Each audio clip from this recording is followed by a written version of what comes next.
bikin transformasi sepak bola Indonesia yang benar-benar punya fondasi, bukan hanya mimpi.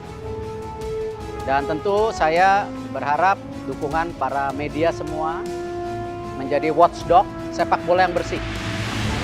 Banyak teori, banyak konsep. Sebenarnya yang harus kita lakukan adalah kita bernyali untuk sepak bola yang bersih dan juga sepak bola yang berprestasi. Media Vietnam, The Tao 247, sindir abis Indonesia, mulai dari batal jadi tuan rumah Piala Dunia U20 2023 hingga gagal naturalisasi Justin Hubner. Masih hangat dalam ingatan, FIFA telah mencabut status Indonesia sebagai tuan rumah Piala Dunia U20 2023 pada Rabu, tanggal 29 April tahun 2023.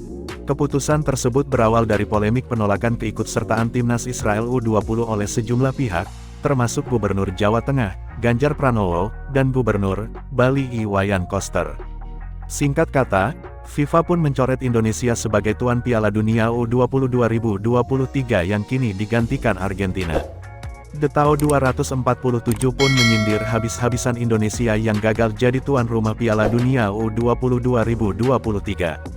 Bahkan, media Vietnam tersebut mengklaim Indonesia mendapat banyak kerugian, baik dari segi infrastruktur maupun pemain timnas Indonesia U20.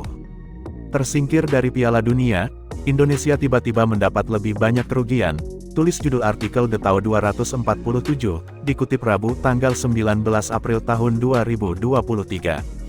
Federasi Sepak Bola Seluruh Indonesia (PSSI) mengambil keputusan menerima kerugian dari segi personel setelah kehilangan tempat menjadi tuan rumah final Piala Dunia U20 2023, tambah pernyataan The Tao 247.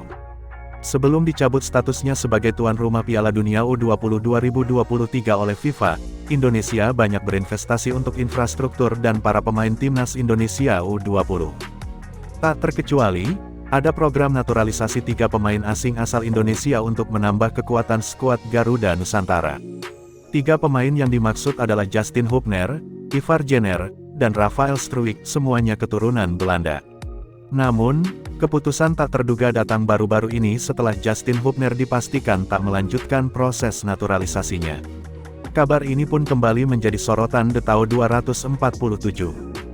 Federasi Sepak Bola Seluruh Indonesia (PSSI) secara resmi menghentikan semua proses naturalisasi untuk Justin Hubner karena pemain ini mengajukan permintaan terlalu banyak, kehilangan bakat cemerlang Indonesia U20 di masa depan, tulis pernyataan The Tao 247. Diketahui sebelumnya, anggota Exco PSSI, Arya Sinulinga, telah mengonfirmasi bahwa proses naturalisasi Justin Hubner telah dihentikan. Keputusan ini dibuat setelah ada permintaan dari pemain Wolverhampton Wanderers U21 itu. Kami tidak akan terus menaturalisasi Justin Hubner karena ada permintaan dari Justin yang tidak bisa kami penuhi, ungkap Arya Sinulinga. Menurut kabar yang beredar, batalnya status Indonesia sebagai tuan rumah Piala Dunia U20 2023, membuat Justin Hubner tak memiliki kesempatan bermain di ajang tersebut. Sehingga, ia juga tak berminat untuk melanjutkan proses naturalisasi. Justin Hubner lahir di Belanda pada 2003, dari seorang ayah yang berdarah Indonesia. Ia tumbuh di Akademi Muda tim sepak bola lokal FC Den Bosch. Pada 2020, Hubner bergabung dengan tim Junior Wolves. Di penghujung 2022, ia diteken kontrak baru oleh Wolves yang berlaku hingga 2025.